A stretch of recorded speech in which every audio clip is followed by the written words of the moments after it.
تور لګی پارم 47 کنه او چې دا ټول د کم چې راغلي پارم 47 کسان چې د اسمبلی ته تلي تاسو په مشر امیر مقام باندې دا تور لګی دا غي په غروروم لګی په مرګروم نو دا تور ټول نه زیات په دې ځکه لګي چې په 2013 کې د څنګه راغلي دي دا خو $1 million کوېشن خو دا دی کنه چې دا ولې چا راایستو چې چا رئیس دي دا غي نوم غستې شي تاسو کوئ چې په پاکستان کې آزادانه انتخابات چې کله زه نیاز له ووټ ورکوم نیاز ته زما ووټ ورسي نو جمهوریت به راشي هغه مرحلې ته موږ نه یو رسېدلي دا چې زه نیاز له ووټ ورکوم زما ووټ نیاز ته رسي چې تاسو پورې ګور دا خو چې ما خو ته په دې سخت وخت کې به دې کار کوي چې دا کم حالات دي په دې حالات کې بس سیاسي خلک چې دی هغه به لار وباسي و سیاسي پارټۍ به دا لار وباسي د دې لپاره یو میثاق جمهوریت شو په لندن کې هغه میثاق جمهوریت کې ملي د دې رول موجود او دی هغه رول پلی نه کړ دا ټول داسې سوالونه دي د پاکستان په سیاست کې چې دا ګرے ایریا ده یو وایټ یو بلیک یو ګرے ایریا اوس ګرے ایریا چې دا پای کې هر څه ممکن دي نو مطلب دا دی چې د ګرے ایریا نه وتل چې د پولیټیکل ویزډم دی متقل رغم سیاسي پارټیانې به څو پورې دا رګړه خوري لکه کم پارټي چې راشي په اقتدار کې هغه بیا خلکو سره ملګري چې کله په اقتدار کې نه نو بیا تنقید کوي چې دا لاره به کله سمیږي او څنګه سمیږي چې کله پولیټیکل پارټي د آئین د قانون کې هغه شخص هغه دغه شامل کی چې هغه دلته د پولیټیکل فورس چې دغه مضبوطی چې هغه دلته کې جمهوریت مضبوطی چې هغه دلته کې ادارې مضبوطی چې هغه دلته کې دغه د پولیټیکل پارټیز چې هغه کوم ویژن هغه امپلیمنٹ کېدو ته مطلب چې هغه ته ماحول جوړ الو په جمهوریت راځي اوس چې کوم صورتحال له په دې صورتحال نه ځان وستل چې د پولیټیکل لیډرشپ په ویزډم باندې چې دې کې څومره دانش ده چې هغه د حالاتونو ځان وباسي زما په خیال باندې په دې کې سیکنډ اوپینین نشته هر سیاسي پارټي چې راغله په دې ملک په اقتدار کې کاغه ما ویل مخکې کاغه تاسو د پاکستان مسلم لیگ دا کاغه د پیپل پارټي دا کاغه د علماء کرام دا یا متحده مجلس عمل لا ان پی دا اوس کده پاکستان تحریک انصاف دا دغه په سیاستدانانو باندې د درون کرپشن او د اقربا پروري او د دې الزامات لګیدلې دي هغه نو خبر ده نه دا ولې لګي دوی او واقعي تاسو زه له دې خبره چې دفاع نه کوم خدا سي دي چې کله ستا غیر چا په کم حالاتي ست چې مطلب زمغه انوایرنمنټس چې من کم ځای کې زم جغرافیا پراته ده په دې جغرافیا کې لچا انټرست دي هغه انټرست دلته کې څومره اثرات دي د هغه اثرات ته دفاع کول چې هغه لچا په ذمہ ده مطلب دا دی چې په دې کې د پولیټیکل پارټیز په دې کې شامل دي چې کته د چا هم خبره کوي دغه شاته به زمونږ چې په کوم خطه کې ژوند کوو د دې خطې سیاسي اثرات چې دي هغه به پای کې موجود دي زما په خیال باندې ټول نه بنیاد تور باندې چې د خپل غیر چا پیدا کوم حالات چې دي چې هغه موږ افیکټ کوي پای کې موږ نارمل صورتحال پیدا کوي دا غړي چې سیاستدانان کرپشن کوي زه دا نه یم د سیستم کې چې په دې سیستم کې خرابې موجود دي کله سیستم نه د خرابې اوزي نو د نور خرابې به موزي دا څنګه دی چې مطلب د هغه جن سګنی دغه چې دا ټول صفه خلک ته پاک خلک ته په دې باندې خبر نشي کېده د دې خلاف تحقیق نشي کېده دا ټول هر شی موجود دی خو په دې صورتحال کې چې ته ځان ته حالات ایزي کې نو ټول نور به خپل گاونډي سره خپل گاوند کې به تعلق خساتي نو چې ستا په گاوند کې تعلق خشو نو په محله کې به تعلق خساتي نو بیا په دې کلی کې تعلق ساتي نو بیا په ټول علاقې کې مطلب دا دی چې دلته کې زمونږ بنیاد چې دی هغه زمونږه د گاونډي ملکونو سره د خپل حالات نارمل کولو کې دی اوس هغه گاونډیان زموږ کوم ذهنیت لري هغه ذهنیت په موږ چینج کوو څنګه ځکه چې هم دغه ته د پاکستان ته خو هغه صدا سي د مینې په نظر نه ګوري هغه هم کوشش دا کوي چې مطلب دی په هاټ واټر کې ورواچي اده ته حالات خبره خو ماحول جوړ شوی دی چې ته گاونډي کړه کانی ولې او خاص کار چې سوال به ګول مطلب دا دی چې دا مطلب دا ډیر زیات دلته کې دا یو فیکټر نه چې د باغې باندې خبره دي کې د عوامو څخه خسور دی لکه په هر حکومت کې عوام چې نه دل کېږي هغه بیروزګاری سره مخ دي هغه مشکلات دي هغه خودکشیانې کوي ایجوکیټډ الکان دي تعلیمونه کړی دي بي اس سی کړي ماستر کړي دي ام پی کړي پی ایچ ډي نه کړي هغه روډونو ګرځي په لکونو خلک چې دي تعلیم یافته پوهه هغه په هر ملکونو ته لاړل نور کوشش کوي لاړ نو مسقط زما په خیال باندې په ټوله دنیا کې ټول زیان برند چې دی کنه هغه زموږ د ملک کېږي هم په ملک چې کم ذهنیت ته ذهن دی د ټاپ ډاکټران دي، انجینران دي، آی ټي ایکسپرټس دي یا نور داسې مختلف سیکټر خلک دی، هغه د دې ځینې وځي.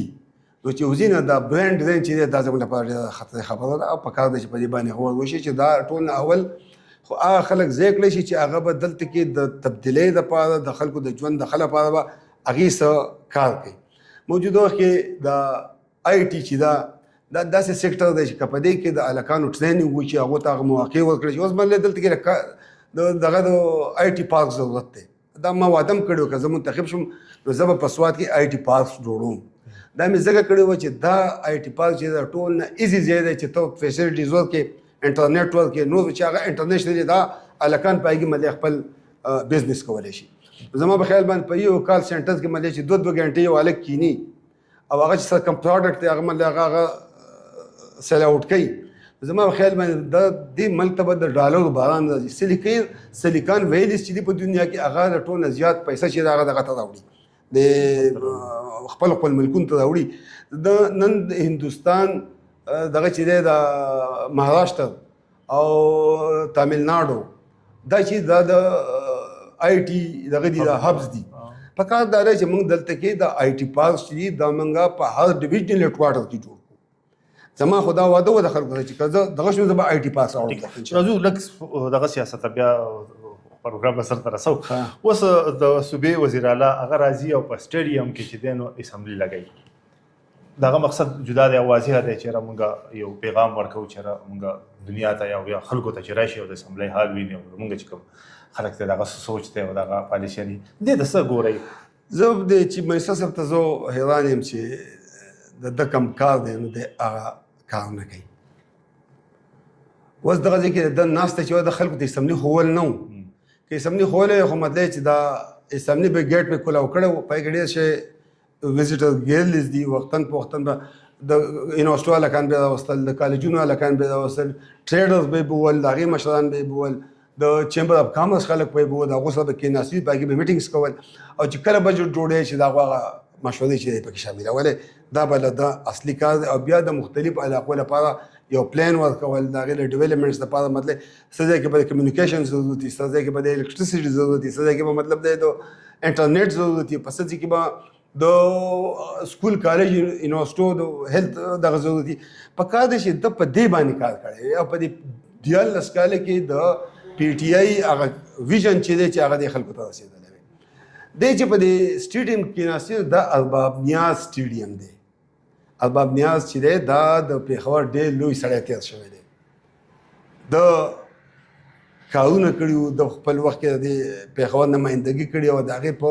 بدل کې خلکو د هغه نوم چې دی په دې نوم باندې سټیډیم جوړ کړی. په کار خو دا وه چې د بل سټیډیم جوړ کړی و، هغې له چې چا هم نوم ورکولی هغه نوم یې ورکوي. سهیل خان نوم یې پېښی و، سهیل افریدي، یا د عمران خان نوم یې پېښی و، یا د بل چا نوم یې پېښی و. خو بدقسمتي دا دی چې دوی د نوم چینج کړی دی د دغې سټیډیم. دغه سټیډیم دا نوم چې دی دا د خلکو ته مطلب انټرنیشنلي دا دغه کو رسو چې دې نوم چې دی ارباب نیاز سټیډیم نه دی، خو دې نوم چې عمران خان سټیډیم دی. او هغه هم په دې خبره باندې خوشحاله نه وي چې مطلب د بل په نوم باندې سړی بل نوم کېږي. او دا دلته یو کلچر راغلی، دا کلچر چې دی ښه کلچر نه دی. په کار ده چې یو سړی د یو علاقې دپاره مطلب هغه څه کنټریبیوشن کار وکړي، نو کم از کم که د هغې وړوکی غونکی یادګار جوړ شي نو چې څوک هغه نه وي او 100 کاله پس خلک به چې بهی دلته کې دې سړي څه کار کړی. نو یو هسټري چې ده دا به یو سټریم لاین وي، دا به ځي. او چې کله پولیټیکل هسټري د صوبې د ضلعې دا کلم راځي نو په هغې کې دا خلکو نومونه شامل دي، دا په ټاون هالو کې موجود دي، دا په یونیورسټو کې موجود دي، دا له کالجونو په بورډ باندې، د هغو په دغه باندې. مطلب دا دی چې یو پولیټیکل سړي، یو ایون که آرمي یو سړي یو ډېر ښه کار کړی، یو ویژنري کار کړی، قرباني ورکړی، شهید شوی، د هغه هم په نوم باندې مطلب که شیان راشي. زما په خیال باندې دا تاریخ سمول دي، تاریخ ورانول نه دي. زما په خیال باندې دوی له تاریخ جوړول غواړي، په هغې کې اصلاح پکار ده دوی له، او ښه رول چې دی هغه ادا کول دي، ځکه چې دوی په حکومت کې دي. د دوی نه به خلک له د دې چوکۍ تپوس کوي، دا تپوس به نه کوي چې تا 804 قیدي آزاد کړو که د آزاد نه کړو. د دوی نه به دا تپوس کوي، د فضل حکیم نه به دا تپوس کوي. دغه له راځم په سوات کې چې دی په تېر حکومت نه بعد دا نوی حکومت چې راغلی نو د اربونو روپو پروجیکټ چې دی هغه ولاړ دی، یا واپس شو یا ختم شو. اته نمایندګان دي په دغه اسمبلی کې د سوات نه تللي دي. تاسو هم چې د دغه کابینې برخه پاتې شوې تاسو هم چې د حکومت کې پاتې شوې د کابینې نه پیسې منظوري شوې دي د پروجیکټونه منظوري شوي دي دا وینا دا چې بعضې سره په کاغذونو کې ووم نه او کابینې منظور کړي یو قانون شو نو څه پکار دي خلک په تمه ناست دی چې زما به موټروی په S2 جوړ شي ما ته به دلته یونیورسټیانې برکوټه یونیورسټیانې لاړې بندې شوې ستا اګریکلچر یونیورسټي په کرایه په بلډینګ کې ده ستا انجینیرینګ یونیورسټي محمود خان نو څه وایې دغه څه مشوره دي اتو کسانو له ورکوئ کیدای شي تاسو ورته یو ښه خبره وکړئ زما خو دا خبره چې دلته کم پروجیکټس دي هغه راغلي وو دلته ولاړ دي په دې کې انیمل یونیورسټي ده د دې ټول نه زیاته ضروري یونیورسټي چې ده هغه ده د کار انیمل ساینسز دي د هغې باندې به دلته مطلب نوی برډس چې دي هغه به مطلب راشي لکه زموږ دلته کې داسې 2 سپیشیز دي 2 درې چې هغه پروموټ کول غواړي لکه مطلب دلته ازخیلۍ میخې دي دا ازخیلۍ میخې چې کوم دي دا برډ چې دی دا په دنیا کې بل ځای نشته چې کوم د دې اوریجنل برډ دی د سته انډیجینس سپیشي وایي دا انډیجینس سپیشي چې دا د دې پروموشن پکار دی دا به د انیمل دا به کوي ساینسز کې به کوي بل دلته کې زمونږ د توریزم یونیورسټي لاړه دلته زمونږ بله اچۍ غوا ده دا اچۍ غوا چې دا زمونږ انډیجینس سپیشي ده دا پروموټ کول غواړي د دې سره کلاس دغه بریډینګ پکار دی چې مطلب دا نور پیسې زیات کړي عمر زیات شي دا د دې سره زموږ دلته کې خپلې زړې